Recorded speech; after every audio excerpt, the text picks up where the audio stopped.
Greetings, this is Pillar Nexus, the Ancient Gladiator, with Pillar Loves Games. Today, I'm here to talk about Sakura Arms by AEG from their Big in Japan line. That's this version of the game. I know there's a new one out, but I'm going to talk about the one that got me interested in the series. At the start of the game, you'll pick two of the Megami, goddesses with their own special abilities. You'll pick two, and then, for example, let's say I chose these two. You'll pick the cards that correspond with them, and then you'll make your deck out of the cards available. So, in the purple sleeves, I've put the special cards. You'll get 3 between the 8 that you have available. And then in the pink sleeves, I put the normal cards. You'll pick 7 between the 14 you get. And then once you have that, you'll be ready to play. Once both players have their decks assembled and shuffled, the game begins. Each player will draw 3 cards from their starting deck. You have the option of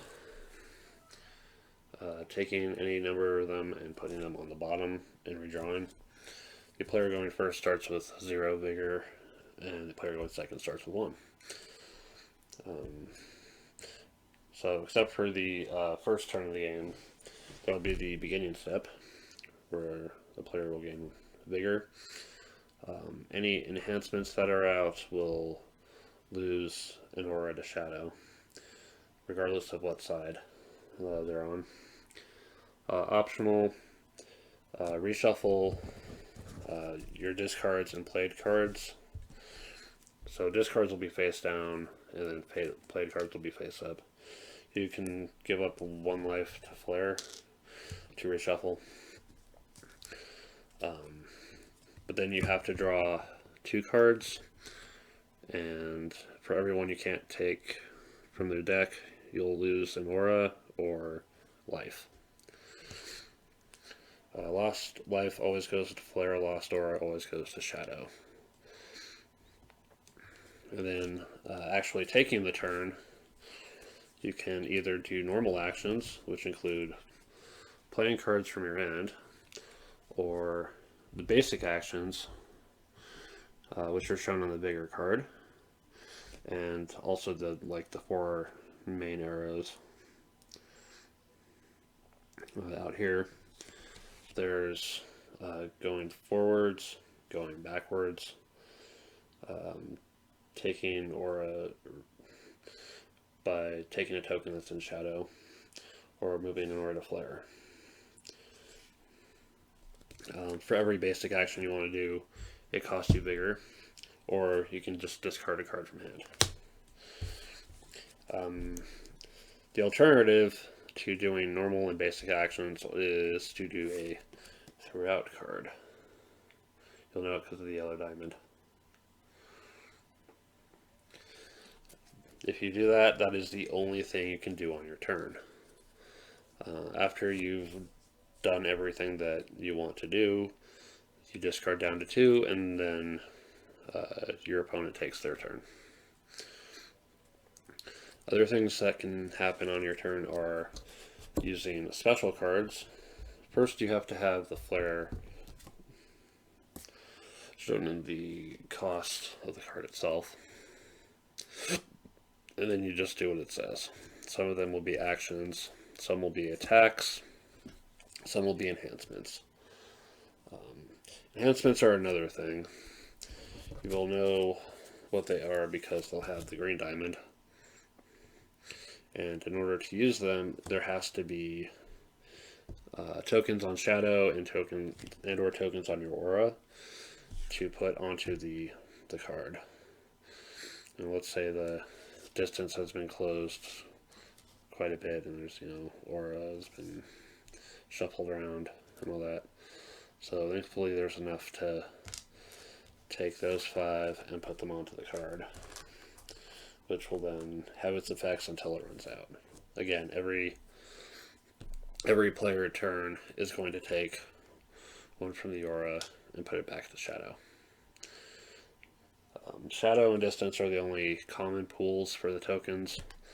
Your flare, your aura, and your life are your own personal ones.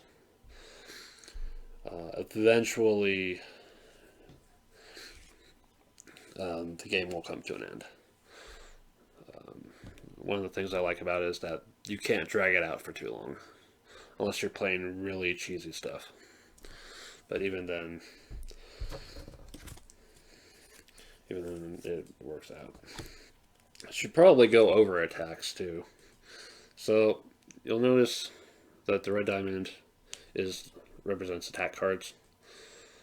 Up at the top of the card, it shows the attack range. The distance has to be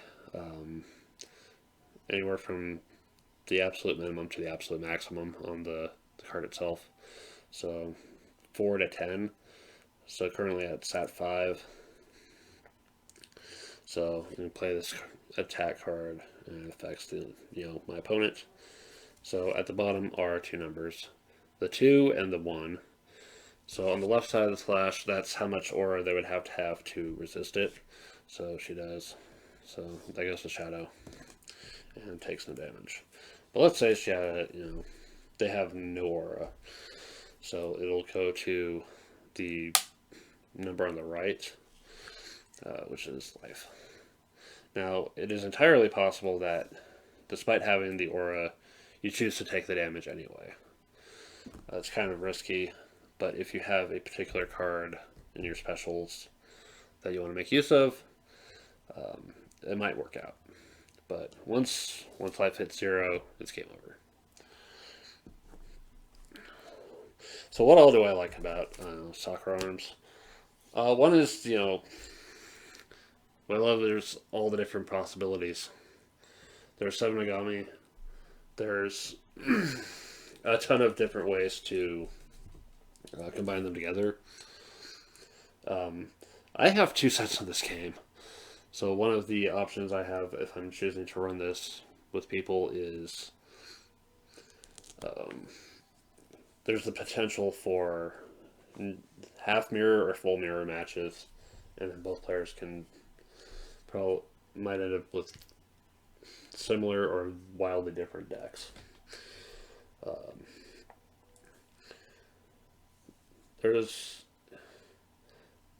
This is a nice little card battle game that doesn't require stupid amounts of money to invest in for new tournaments shit and dealing with restricted and banned things.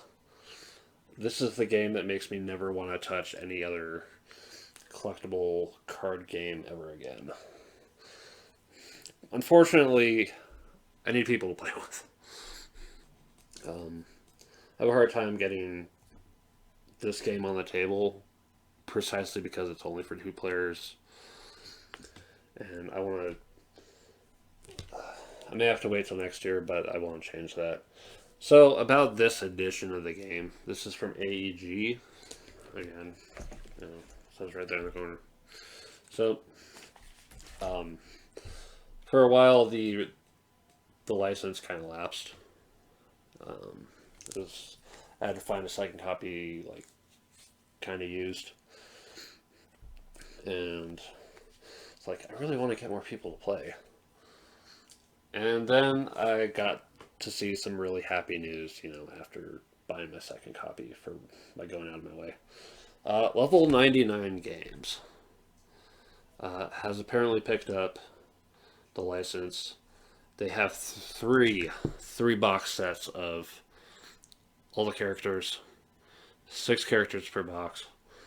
So there's so many more possibilities now. And with that, I can probably get, a bigger group together, 6 people, and just have a blast with this game. because I love it and I want to play it more and I want to see other people love this game. So this has been Pillar Nexus. Thank you for watching this video. Have a good day.